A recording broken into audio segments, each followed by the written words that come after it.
Welcome to Just a Minute.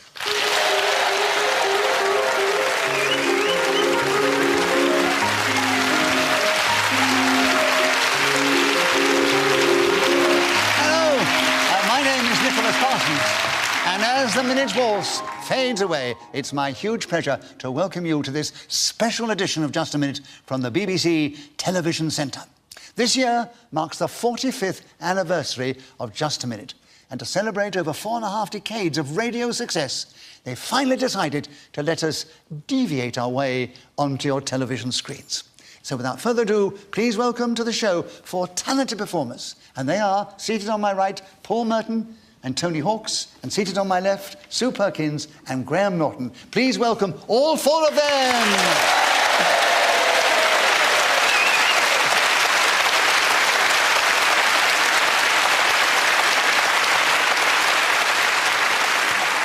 I ask each player in turn to speak on a subject that I give them, and they will try and do that without hesitation, repetition, or deviation.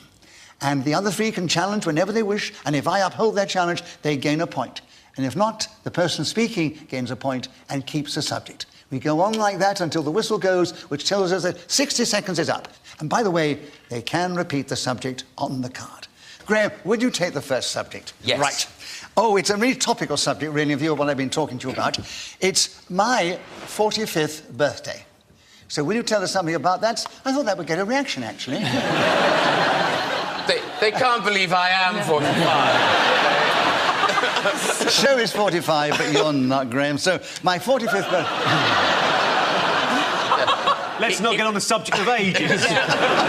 Especially with me around. So, my 45th birthday, Graham, you have 60 seconds as usual, and your time starts now. I remember my 45th birthday well, because it strikes me when you're 6, the highlight of a birthday is the candles on the cake and the bumps. But by the time you're 45, that just means the fire brigade will be called out and there's probably a visit to A&E. I wish I could say that my 45th birthday was spent drowning in a jacuzzi with close showbiz chums like TV's Tim Vincent, that woman with the big earrings from EastEnders.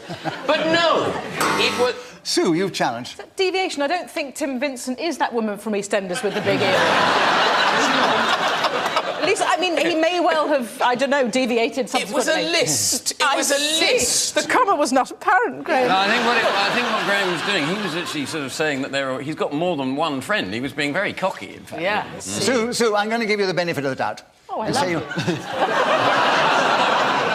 Which means you have a point for a correct challenge. You take over the subject. There are 30 seconds still left, and your time starts now. My 45th birthday is so...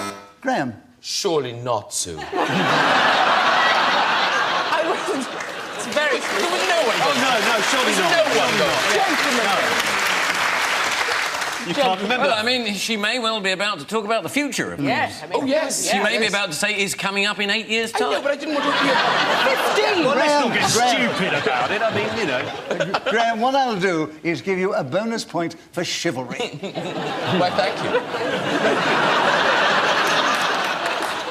But Sue was interrupted, so she gets a point for that. She keeps the subject. There are 28 seconds still available. My 45th birthday starting now. My 45th birthday is so far away in time that worlds may rise and fall, civilise it... Paul's Well, challenge. surely you can remember it. It can't have been that long ago.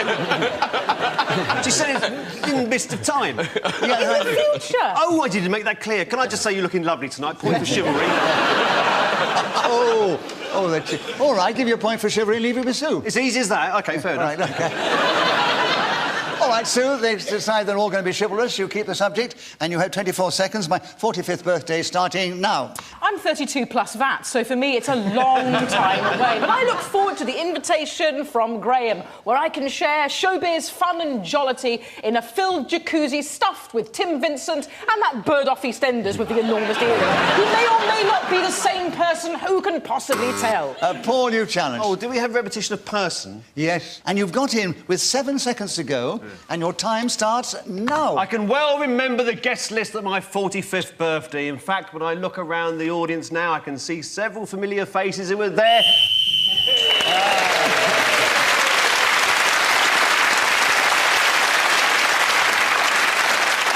In this game, whoever is speaking when the whistle goes gains an extra point. On this occasion, it was Paul Merton.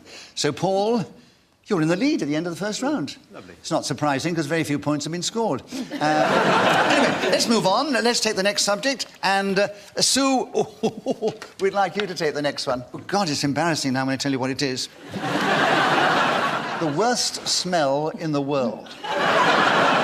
Sue, will you try and tell us something about that subject in this game, starting now? A Northern Line tube carriage at the height of summer. A sweltering afternoon at rush hour, with head embedded in moist armpit of a commuter, with the heady fug of crotch and tobacco emanating from the seats below. What could... She's still talking about her 45th birthday party.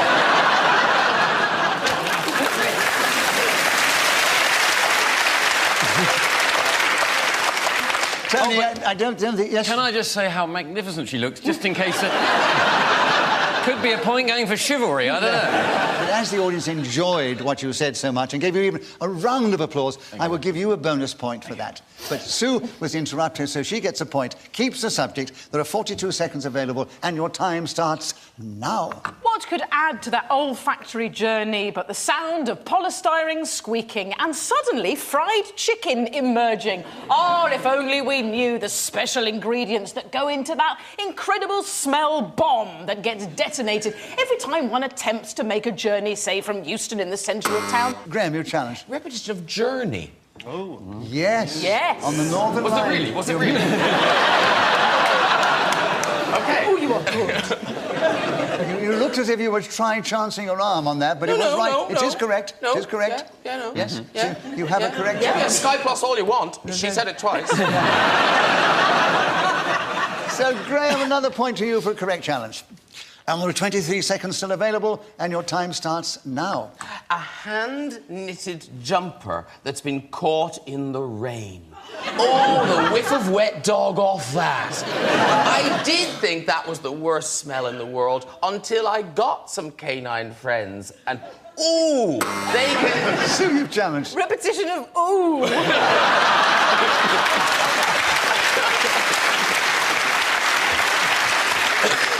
No, let's be fair, Sue. I mean, that ooh was a long one. Yeah. Different spelling. 5 O's in the first Yeah, one, there's probably 9 in the longer second ooh, one. yeah. What Tony said. Yeah, what Tony said, yeah. No. So I gave you the benefit of the doubt last time. Graham gets the benefit of the doubt now. All right, Keeps okay. the subject. Another point to you, Graham. 8 seconds still available, starting now. Pet owners will know all too well the fearsome woof woof fart.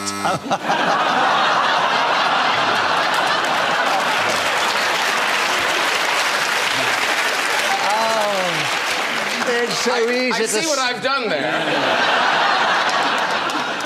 Paul, your challenge. Oh, repetition of woof. Yes, that's... They laughed as if they hadn't spotted it.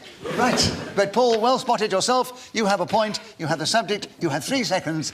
And your time starts now. Rotting flesh and sewage, so a zombie with diarrhoea for me would be the worst smell in the world.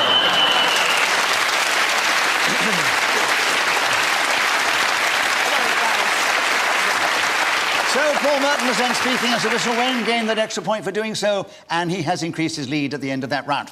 And, Tony, will you begin the next round? Oh, a lovely historical subject. William the Conqueror. Tell us something about William the Conqueror in this game, starting now. William the Conqueror wasn't always called William the Conqueror. For a while, he was named William the Bastard. Presumably this because of his illegitimate birth. What sort of birth did he have? A illegitimate? Well... What's that with genuine flowers? yeah, What happens there? His mother was Lily. Yes, and his father legitimate. Oh, I see. I withdraw my challenge. What a load of nonsense. She married Mr. Legitimate.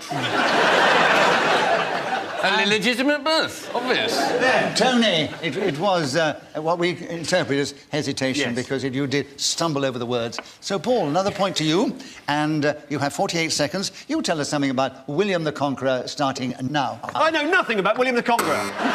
Deviation. Why? Because he doesn't know anything about William the Conqueror. But the point is, in this game, whether you know anything about the subject or not, you've still got to try and keep going without hesitation, repetition, or deviation. So, If you it say you doesn't don't- matter. Oh, OK. It doesn't matter. He doesn't know. It's up to him to try and bluff. I'm certainly looking forward to the next minute. though. So, Paul, you've got another point. Yes. And you have 48 seconds. William the Conqueror, starting now. From William's early childhood, people could... Tony, you challenged. I don't believe him. No. He doesn't know anything. I'm not I haven't said accepting it. anything yet. He hasn't established He obviously had anything an yet, early childhood. He wasn't born middle-aged. Like some of us. You know what I mean? No, I think you justified the fact that it was an incorrect challenge, Yeah, Paul. all right. Another point to you, 46 seconds, starting now. William the Conqueror strode into his mother's house and demanded... Sue, you've challenged. Is he still young? Because striding, I mean, it's quite an, you know, it's an emphatic thing for a toddler to do. I'm just not buying it. I'm just not buying it, Nicholas. I think toddlers sometimes I'm also strike. trying to get Paul the maximum amount of points for knowing nothing about William the Conqueror. I'm doing better on this subject. I know nothing about it than any subject I've had all day. So you've got another point for an incorrect challenge, Oh, good. Paul. And 43 seconds, starting now. Everybody in the neighbourhood hated William the Conqueror. They despised the fact he used to go off conquering and not send his mummy. Poor mother wouldn't send her... Graham challenged. Repetition of mommy. Yes, but I said mother before. And then I said mother after you buzzed. Okay. You said well, mummy- the good thing, I've given you a point. I just Yeah. want to, that was my main aim. Yeah. So, Paul, you've got another point, increasing your lead. You've still got 35 seconds. How many seconds? 35 seconds. To talk about something about which you know nothing. Yeah. Time starting now. I've got a cat called William the Conqueror, and he's a lovely little creature. He's part moggy, and another part of him, that's two parts. right. Hey! No more. Sue, you challenge first. Repetition of part. Yes. Yeah, absolutely. Repetition Well of part. So, Sue, you have the subject now. William the Conqueror. Tell us something about it. 30 seconds to go, starting now. William the Conqueror was a Duke of Normandy, got bored and thought, I'll have a bit of England. Harold was ruling it at the time, dubious lineage, but the problem was Edward the Confessor hadn't got any kids. So he She knows too much about William.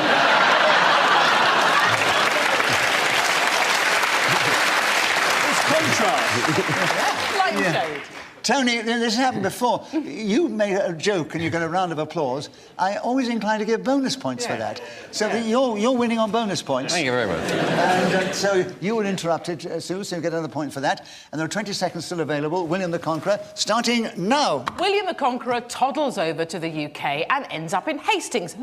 Lovely seaside resort. But he aims to go to battle because it's the best place for a fight, in that it doesn't need to be renamed. That's the annoying thing about locations. You have a massive fight there, and then... Graham challenged. Repetition of fight. Yes. Yes, right.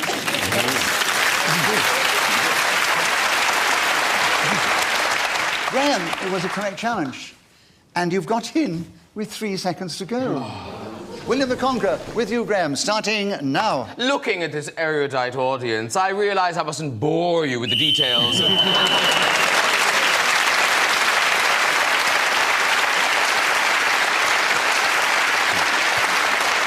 So Graham Norton was then speaking as a whistle when gained that extra point for doing so. At the end of the round, Paul Merton is still in the lead, and Sue Perkins and Graham Norton are equal in second place, and then Tony's bringing up the rear with all his bonus points.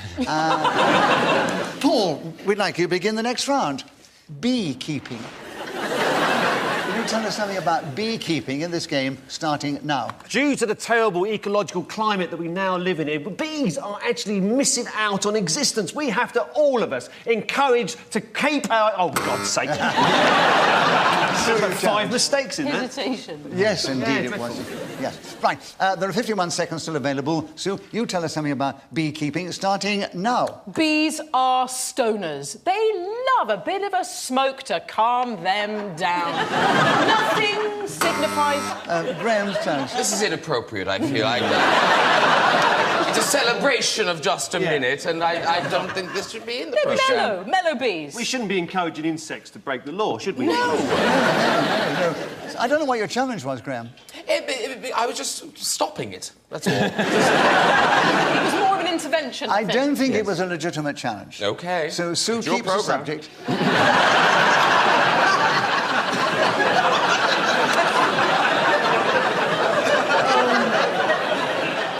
You saw me, I tried to stop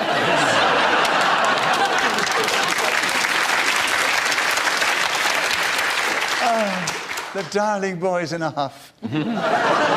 Graham, because they enjoyed your reaction, I'm going to give you a bonus point. Now, was that hard? Was that hard? Thank you. But Sue was interrupted, so she keeps the subject. Can I just say, Sue, you're looking particularly beautiful. Chivalry. Yeah.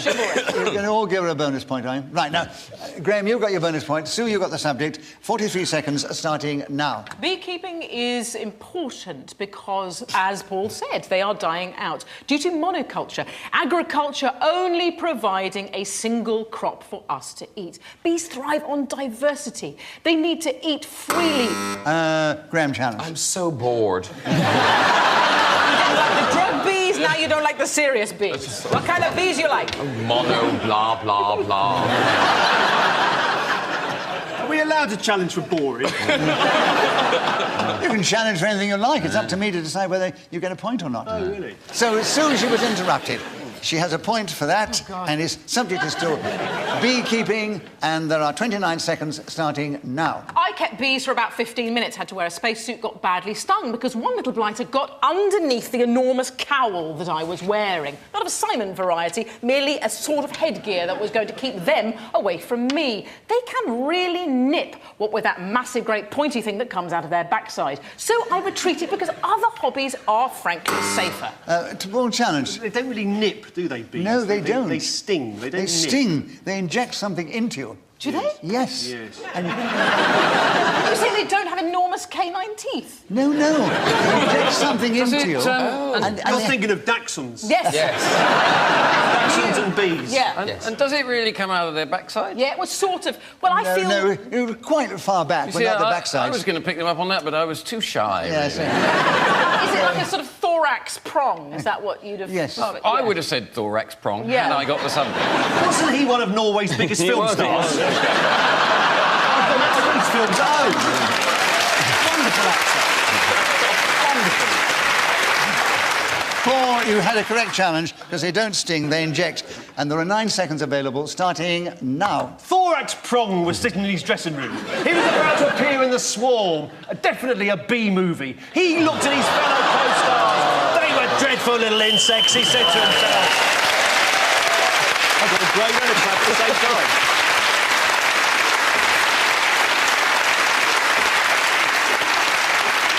So Paul Mullen was then speaking as a whistle went, gained that extra point. So what have we known? Graham, it's your turn to begin again. Oh, yes, it's almost what you did just then. Throwing a tantrum. Right. So will you tell us something about throwing a tantrum in this game, starting now? Some days I so long to have the emotional freedom of a 3-year-old child, to have myself prostate in a supermarket. Sue Challenge. Prostate? Yes, I don't know that they do them in Tesco's. it's their finest range. Every little helps. No, we should all have our prostate seen to occasionally. I don't need mine. Sue, you challenged, and you was correct. And there are 50 seconds available still. Throwing a tantrum, starting now. What you might not know about me is that I am the Mariah Carey of factual entertainment, and unless there is a huge collection of freshly born puppies in my dressing room and only blue M&Ms, I will have... Tony challenged. M and M's. Yes, I was going to say repetition of M, M&Ms. but as Paul has pointed out, thankfully, she said M the first time and M's the second time. So what I'm going to try and do is cleverly work a bonus point out of this by saying how magnificent you're looking this evening.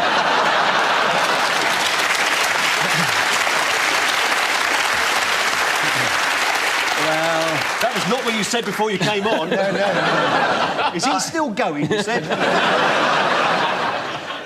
I'm inclined to take a point away from you, Paul. Well, I'll have it. You know, I suppose if you flatter the chairman, you're entitled to a bonus point, don't you think? Yes. You've got it then. Ah. But it was an incorrect challenge, Sue, so you still have the subject. Throwing a tantrum, 39 seconds starting now. The worst tantrum I ever did see was Nicholas Parsons before a radio recording of Just a Minute. There he was in his thong, screeching like a barn owl for all to hear because somebody hadn't put fresh roses in the dressing room. Oh. Well, he turned. Whose challenge? Tell me. Yes. Me. I think there was a dressing room before with fresh puppies in the dressing room. But it was deviation anyway. Yes, I No, Tony, you've got the subject. And you have throwing a tantrum, 24 seconds starting now. You cannot be serious! We can all remember these amazing tantrums of John McEnroe during Wimbledon and how the crowd were delighted by them in some sort of perverse way. Although this behaviour was clearly appalling, they loved it and they bemoaned the fact that the tennis people today do not carry on with such vigour and passion. They would like to see more of it.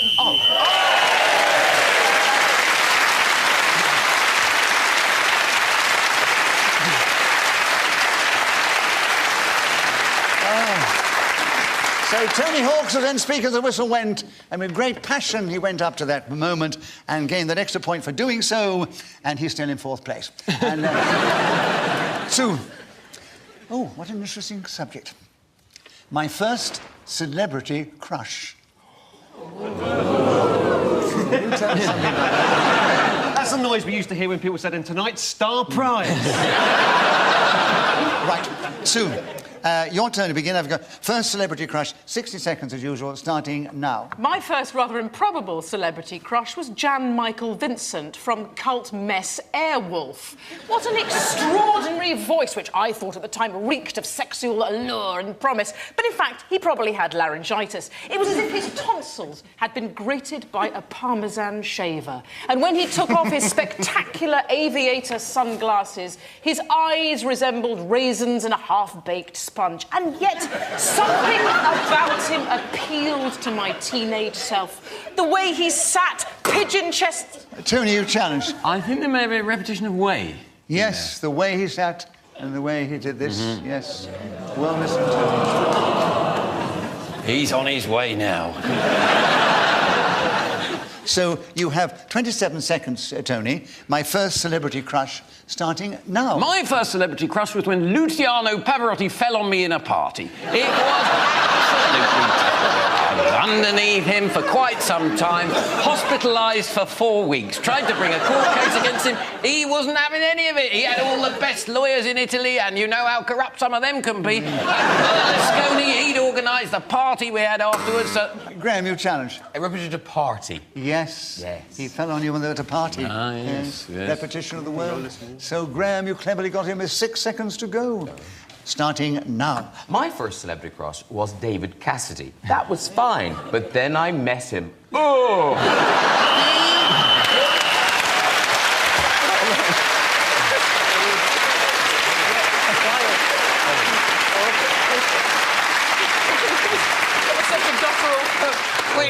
We don't want the whistle, do we? How bad was it? We want to hear more. That's all you need to know. You just, Anyway, Graham Norton was then speaking as the whistle went. And, Graham, it's your turn to begin. Oh. Is it tea time? That particular little tinkle tells me that we have one more round to go. Let me give the situation as we move into the final round. In ascending order, Graham is trailing Tony by 2 points, and he's trailing Sue by 2 points, and Sue is trailing Paul by 2 points. So that is the situation in ascending order. And Graham, it's back with you to begin. everything to play for. And the subject, a lovely one, Venice. So tell us something about Venice in this game, starting now. Venice is the city of romance. So vital is that town to lovers, and so drawn are they... Tony challenged. Were there two so's quite close together? Little tiny words. I breathed several times during it as well. Listen, everything to play for, it was dog eat dog. I'm coming last! Kick me while I'm down.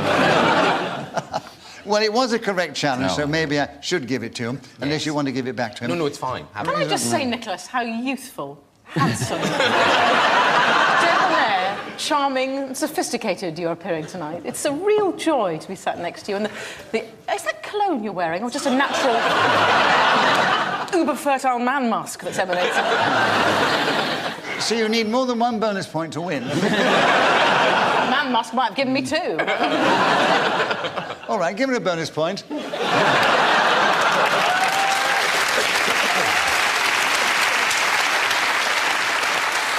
Tony, a clever listening from you. Correct challenge, Venice, and 51 seconds starting now. I've heard it said that Venice is actually sinking, unlike the Italian economy, which is doing terrifically well, I believe. I have gone... Graham, you challenged.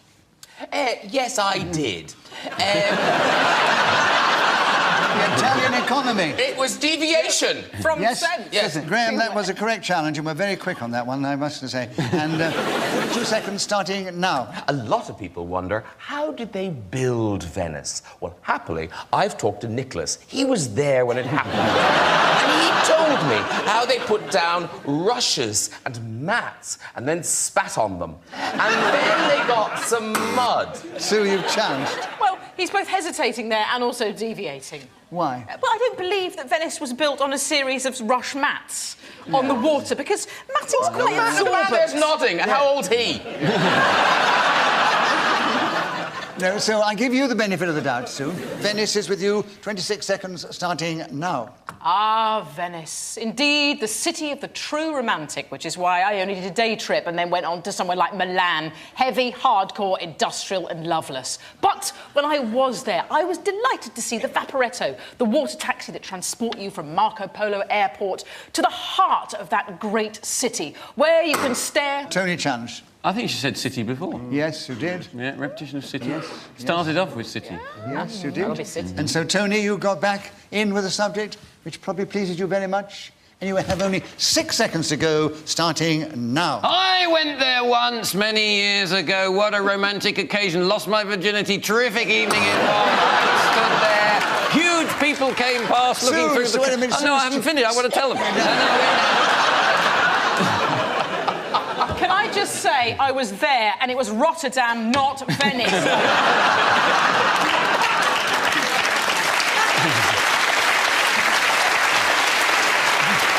Anyway, Sue, an incorrect challenge, and Tony's got 1 second left on Venice, starting now. Lulu said to me once, don't ever...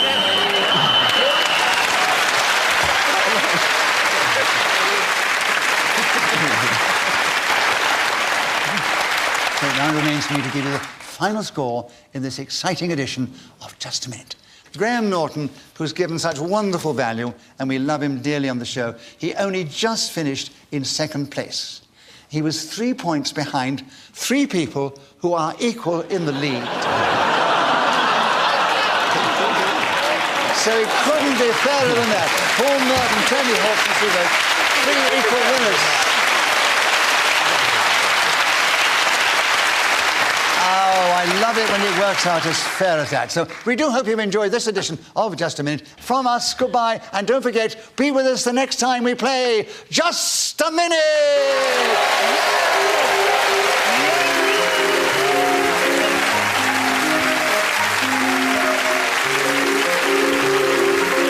From the team that brought you Just a Minute, it's all about telling lies on Radio 4 now in a brand new series of The Unbelievable Truth. Whereas here on BBC Two, it's about defeating the eggheads with £2,000 at stake for today's challenges.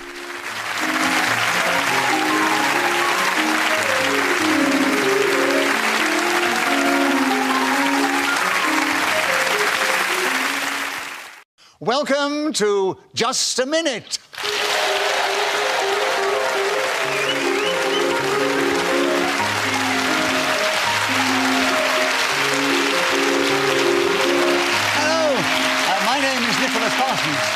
And as the minute waltz fades away, it's my huge pleasure to welcome you to this special edition of Just a Minute from the BBC Television Centre.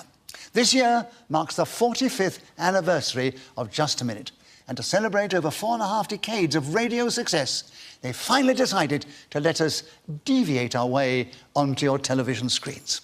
So without further ado, please welcome to the show 4 talented performers. And they are, seated on my right, Paul Merton, and Tony Hawks, and seated on my left, Sue Perkins and Graham Norton. Please welcome all four of them.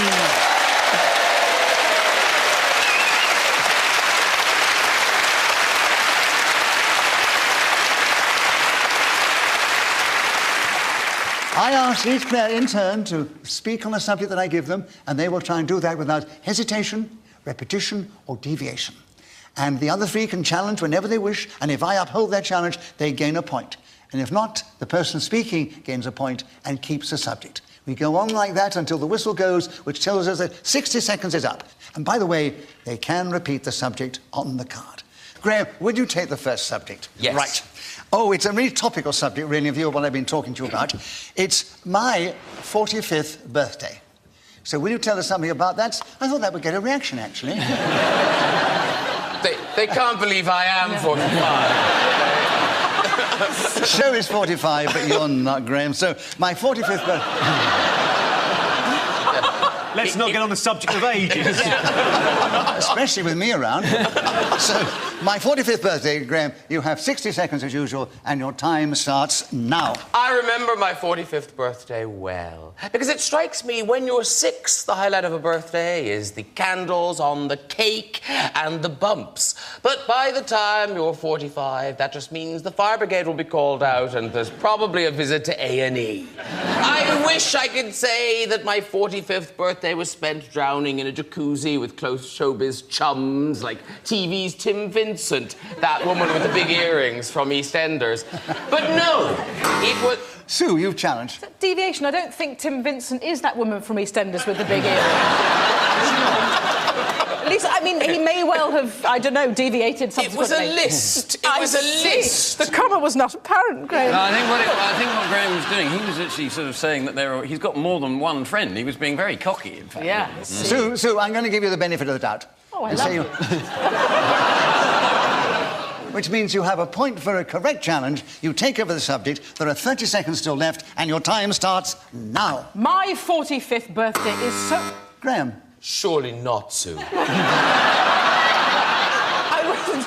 It's very true. There was no one. Oh, no, surely not. No one. Gentlemen.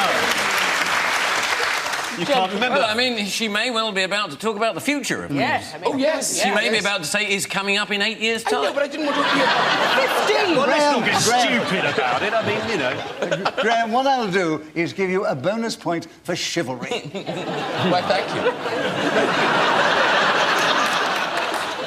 But Sue was interrupted, so she gets a point for that. She keeps the subject. There are 28 seconds still available. My 45th birthday starting now. My 45th birthday is so far away in time that worlds may rise and fall. Civilization... Paul's Well, challenge. surely you can remember it. It can't have been that long ago. She said it's in the midst of time.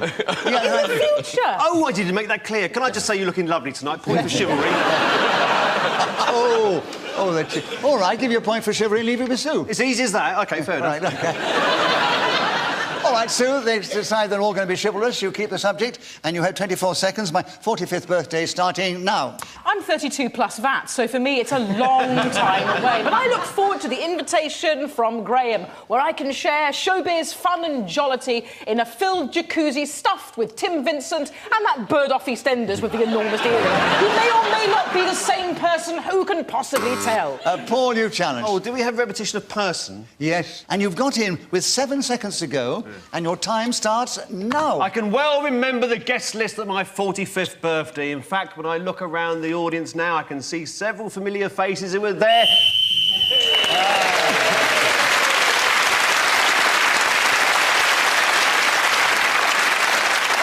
In this game, whoever is speaking when the whistle goes gains an extra point. On this occasion, it was Paul Merton. So, Paul, you're in the lead at the end of the first round. Lovely. It's not surprising, because very few points have been scored. Anyway, let's move on. Let's take the next subject. And, Sue, we'd like you to take the next one. Oh, God, it's embarrassing now when I tell you what it is. The worst smell in the world.